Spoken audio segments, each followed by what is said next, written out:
20. I didn't even know you could Your post videos 20-minute suck. videos You on think Twitter. your videos are good, but they suck. You know, they just do. And the sooner you learn how to make great videos that people actually want to watch, the sooner you'll get views. I think is the biggest takeaway, because like when I was 14, I thought my videos were the best in the world. They weren't. They're terrible. Many people are making way better videos than me, but I didn't think that. And I think, you know, to be successful, you kind of have to have a little bit of that ego where you're like, you know, my content's great and you got to believe in it. But also, like, if you have sub 1,000 subscribers, like, there's a good probability your videos just suck. They just do. And you need to make hundreds of videos or 100 videos. I don't know, depends on the difficulty of your videos.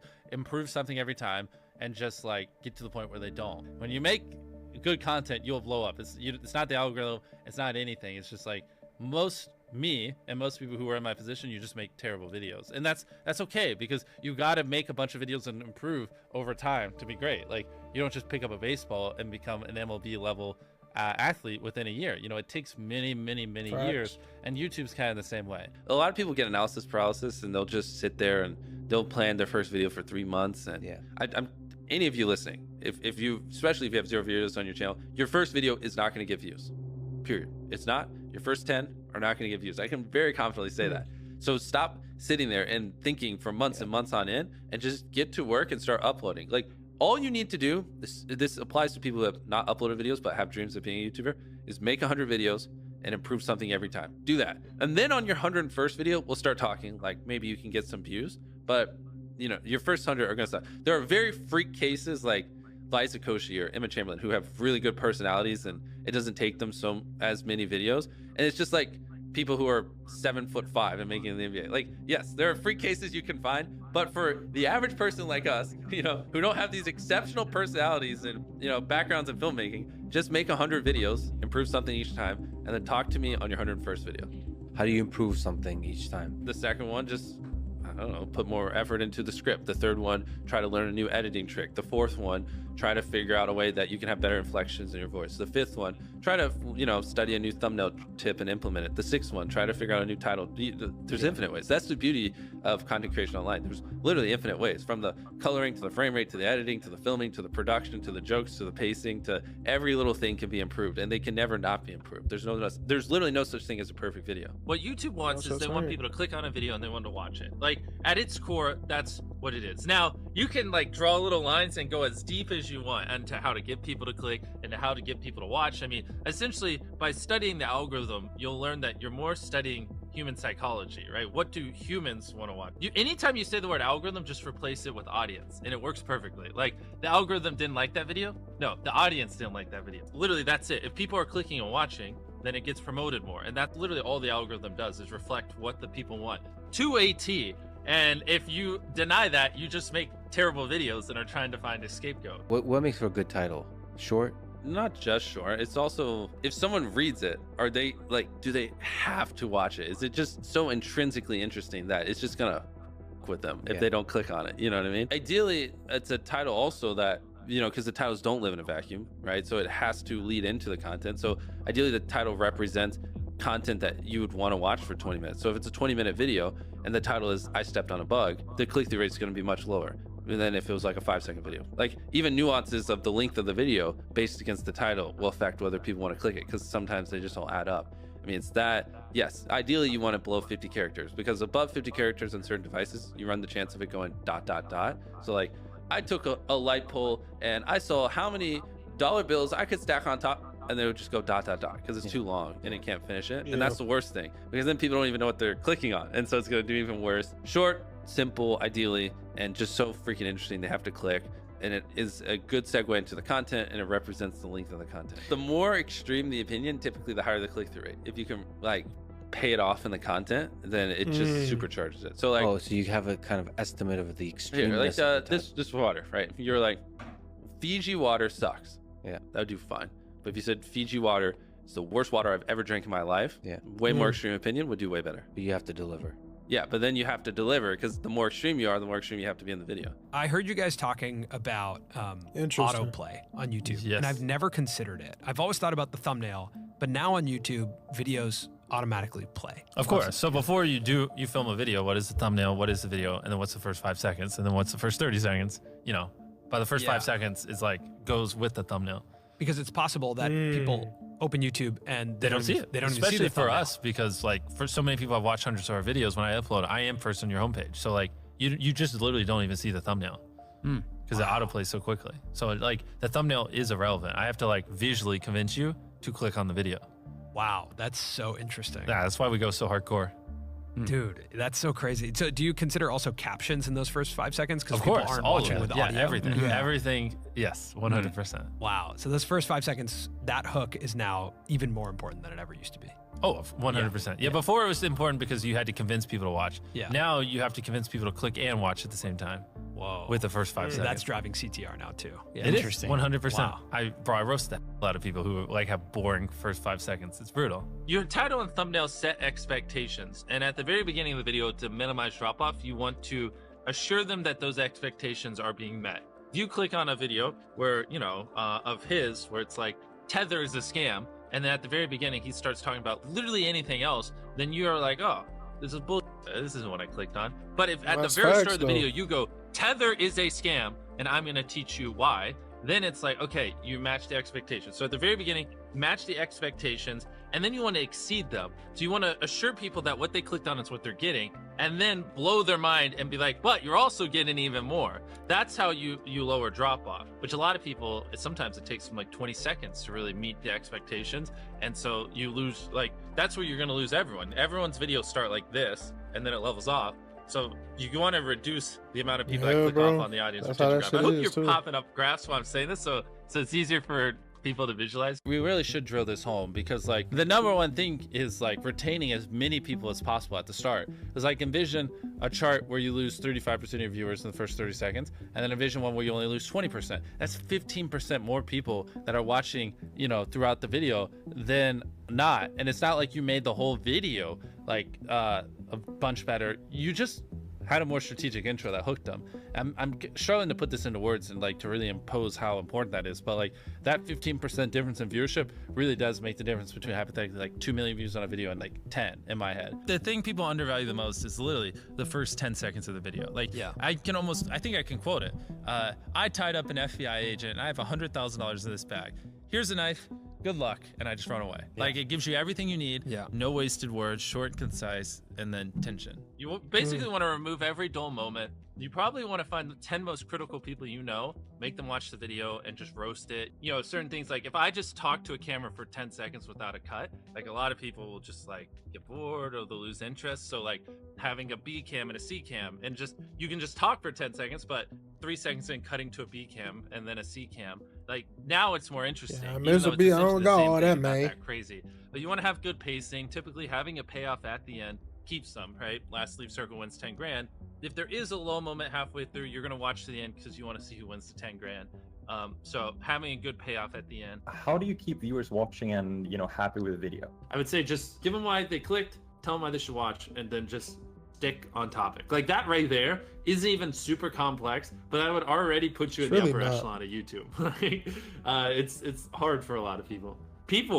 For whatever reason, like they just drag it out. A lot of vlog channels do it. It's like eating $100 ice cream, and they'll be like, I'm gonna eat $100 ice cream, but first. But that's the thing though, with vlogs, like vlogs is different, bro. Like if I'm reacting to a sports video, I'm that's what I'm doing. I'm reacting to it. And it's like, why would I make a vlog about me going to Starbucks and the video is 20 minutes? I'm not about to make a 20-minute video of me going to Starbucks. Like, I'm not doing that. I wouldn't even watch a nigga that's going to Starbucks and it took the nigga 20 minutes to go to Starbucks, bro. Like, bro, that's why I always like Duke Dennis, when Duke Dennis, he posted, what did he post? Like, it'll be like, 3 hours in Sweden or 2 days in Australia. Like, it would be like 24 hours in Miami. So it's like, the nigga would he'll make a video saying how he's 24 hours in Miami. Who knows how long that motherfucking video is? The video is probably, who knows, long ass video, right? They edit it, they cut that motherfucker down, edit that boy up, make the thumbnail, Boom, you got yourself a 20-minute video of him being in Atlanta when he not Atlanta, but when he was in Florida. Touchdown, all type of stuff, bro. And then it's like earlier in the day, and it's just stuff a good that has video, nothing though. to do with what you clicked on. It's like them birthday shopping for their mom, and it's like that's not why I came here. Now, if you're looking to grow your YouTube channel, I gotta tell you about this before we get into the rest of Mr. Beast Genius Advice. And that is that we at Think Media are doing a free YouTube challenge to help you grow your first 1,000 subscribers on YouTube or make your first $1,000 on YouTube. To sign up for free, all you have to do is go to tube1kchallenge.com or check out the link down in our description. During this free challenge, Sean Cannell, the founder of Think Media, is going to be showing you guys how to grow your YouTube channels and make money online with YouTube. So click on the link to sign up today or to check out when our next challenge is going to be. Okay. And the reason why I want to be more involved with YouTube, because a lot of people are streaming, bro. We have a lot of fucking streamers now. It's a lot of streamers now. And I was just like, bro, since it's a lot of streamers, I'm better off going to YouTube making long form content, bro. I'm still gonna be streaming, but I think it would be better for me to make more long form content. So it's just it is a lot going on with streaming, bro. You know what I'm saying?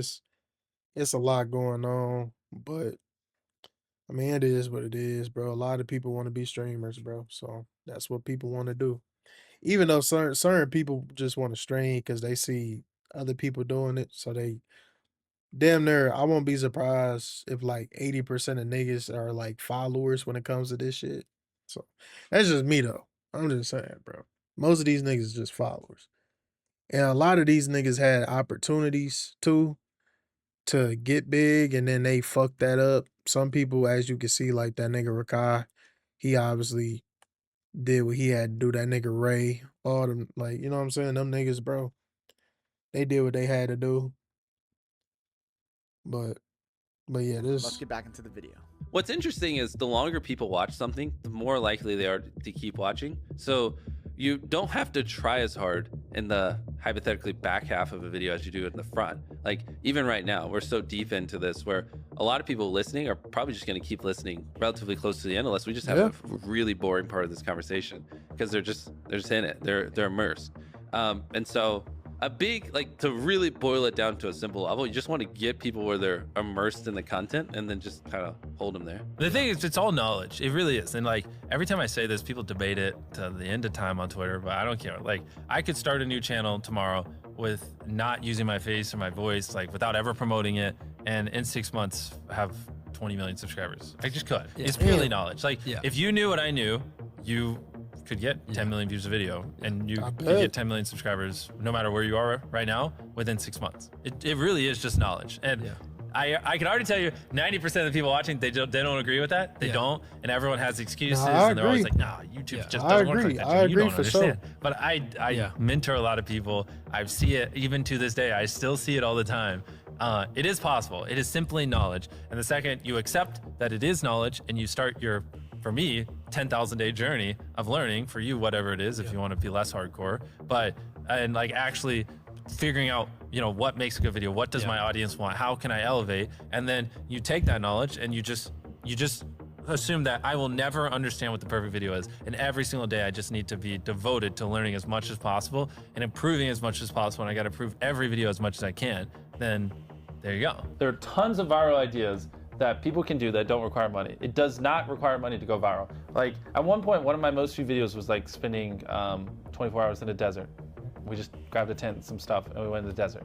And it got like 60, 70 million views. I have so many videos where we spent hardly any money, like the no food one, or I'd have to pull up the channel and go through it, that have gotten tens of millions of views, and they would have gotten 10+ million views even on a small channel. So people who say, oh, well, I could be Mr. Beast if I had money. Well, A, I didn't start off with money. I was poor. I had no money, and it took me like 7 years just to buy a camera, saving up from YouTube. Damn. And B, some of our most viewed videos, literally, like anyone can do. The best way to get views, in my opinion, I think it's better to really focus on quality if you're a very small YouTuber. And you can upload a video a day and like all the videos be average, and like none of those videos will really stand out. None of it's like epic enough where like the algorithm's gonna go, oh, this video is good, like we need to spread it. I feel like a lot of small YouTubers, they just post like videos that aren't bad, but they're not great, and they just do that, and none of them ever pop off, so they never get an audience. Where it might be better to like, you know, upload half or a third or even like a fifth of the videos, but make the videos you upload so freaking good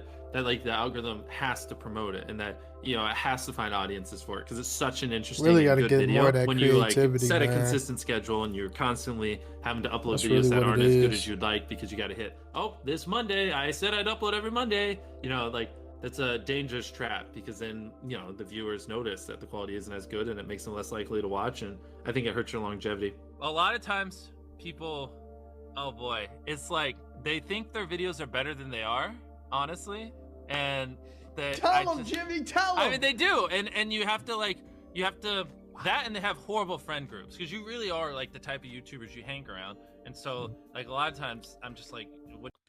I ain't gonna lie to you, bro. Niggas don't even probably know that I got a YouTube channel. People don't even probably know that I got a YouTube channel. I don't even be promoting my YouTube channel, and that's probably the problem.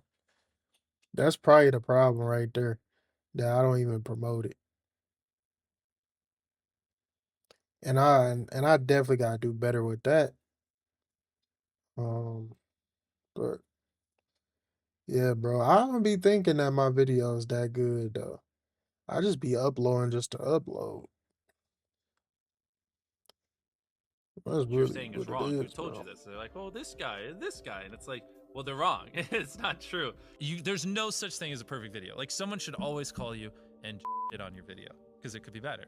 Like, that's because imagine if someone does that every video and you upload hundreds, if not 1,000 videos over the next 10 years, and every single time someone's critiquing you and you're applying what they're critiquing. Like, imagine the compound effect over that time span. It's invaluable. People think it's like, oh, well, it's all like CTR and stuff like that, but a big thing that everyone underestimates is what was your experience with your last video? If people loved the last video of yours that they watched, they're more likely to watch your next one. For the YouTubers watching this, when people watch your video, they go, okay, that was good, but like that's enough of you for the day. Like it was all right? Whereas what you want is them to go, holy crap, that was crazy. Oh my god, what's that? Holy crap, that was crazy. Oh my god. And they watched 10 videos. That's what you're going for, that data can't describe.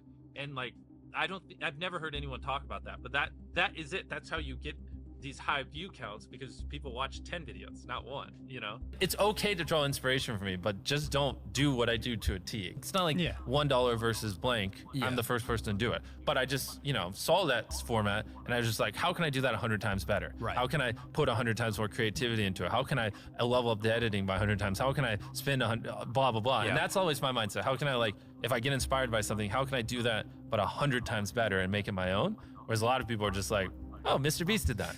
I'm just gonna do it. You know? Yeah, how do I make a good thumbnail? How do I get people to click my video? You want it to be simple. You want them to be able to, like, when they're scrolling through their suggested or homepage or whatever touch point, you want them to instantly be able to understand what you're conveying. And you want them to feel some type of emotion. You know what I mean? The way I like to phrase it is you want to make it so interesting or spike their curiosity or whatever emotion so much that, like, if they don't click it, they'll wonder, you know, before they go to bed, like, what happened? You know what I mean? Like an example would be like, if you uploaded a video, I rode a skateboard with 1,000 other people on it, and like people are falling off the side or whatever. And I'm envisioning like a giant skateboard, people like hanging on the side of it. Maybe it's like about to go off a big ramp. If you don't click that, you're gonna like be so curious. It's gonna be on your mind, you know? Later in the day when you're daydreaming, you're gonna think like, huh, what happened? What happened to those 1,000 people on that skateboard? That's kind of the mindset I think you should have when making thumbnails. How often do you change a thumbnail on a video? Is that something, do you usually just stick with one, or you try different ones? Well, I think we get better at making thumbnails every year. So it's more, when I upload a thumbnail, I usually think it's good and I don't change it most of the time. But what happens is like 3 years later, I look back and I'm like, oh, that's a horrible thumbnail. And so it's usually like every 2 years we just go back and update a lot of our older thumbnails just because they're terrible. Just with like the new knowledge we have and what we've learned. And funny enough, that actually usually does help quite a bit when we update the thumbnails on old videos. They usually do. Definitely gotta get better with the thumbnails. You know, if we take an old thumbnail where it's like seeing if whatever, like 100,000 magnets can stop a car, and it just looks terrible. And then with the new stuff, I know we zoom in a little bit so it's a little more visible and make things look better. Then magically it starts doing a little bit better because now people actually understand what it is, because I'm not as much of an idiot anymore. In 10 years, YouTube's going to be bigger than television ever was for culture, in America at least, in my opinion. And so I think a lot of people underestimate that, and I don't think people really understand just how, like, to be one of the top creators on the biggest social media platform, and that will also be the biggest in 10 years. During that whole time, like the amount of value and how crazy that is. Like, you don't need a network, you don't need you know, to go through people. You just are. You can do whatever you want, and you can influence people how you want. Facts. It's just wild. It's mind-blowing, and you can leverage that to build businesses, or, you know, like do things like Beast Philanthropy or whatever. I think like people don't realize just how much influence the top YouTube channels have. No one's ever gonna do what I do better than me. Like, it's just not. It's not even humanly possible. Like, I reinvest every penny I make. Yeah. I work every hour I'm awake. I devote every atom in my brain to solving this. I hire the best people on the planet. I've been doing this for 14 years, and I think in decades, not years. So I'm going to be doing this for another 20, 30 years, not 2 or 3. So no, the next me isn't going to be me, because no one's going to do what I do better than me. It's not possible. If I thought someone was doing better than me, I'd just start sleeping less so I could work even more. Like, I'd figure it out. The barrier to entry to be you is extremely high. Yeah. Right? Especially where you're well, at it's just now. because I'm all in. I'm crazy. Like, people shouldn't be me. I don't have a life. I don't have work-life balance. My personality, my soul, my being is making the best videos possible, entertaining my fans as best as I can. Like, that is what exists on this planet. And I don't recommend it. You know what I mean? Like, you should have work-life balance. You should not devote your entire life to this one thing. Like, go have fun. Like, you know, I'm miserable a lot of times. I have a mental breakdown every other week because I push myself so hard. Like, I don't recommend it. You know, he honest with it though. Gets us to 1 million subscribers. Well, subscribers is an arbitrary number. Okay, so that doesn't matter. million views of video. No, you should ask me what helps us make the best videos possible. That's the only question you should ask me. Subscribers don't matter. Views don't matter. I mean, they do, but all that comes. Everything you want as a creator comes from making the best videos possible, and thumbnails. But it's easier to, you know, make thumbnails. The video part's the hard part, and that's the thing that you're known for. I feel like Mr. B said a lot there. I think if anybody that's wanting to become a creator and if somebody that's wanting to get into this, they should really look into this. Even myself, I'm looking into it. Out of these 20 minutes, I learned something that I'm gonna have to add into what I be doing and shit. Maybe I could be a little better with it. But yeah, man, it's good advice, bro.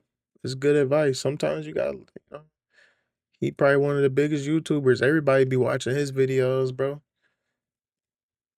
And you know what I'm saying? What he did, that was really smart as hell. What he did that I felt like was putting his videos in different languages too. You know what I'm saying? So many people watch Mr. Beast, and then when he's like, well, he only got it in English, and then he started drinking. I said drink it. He started dropping Spanish videos of his. He started dropping all other languages of videos of his. And I'm like, damn, like, that's smart. You know what I'm saying, bro? That's smart. So Mr. Beast know what the fuck he talking about. So we really should, as creators, listen to what the fuck he talking about. Straight up. This is a good video, bro. I love this video, bro. I had to make this video into a video. I had to. But I like it, though.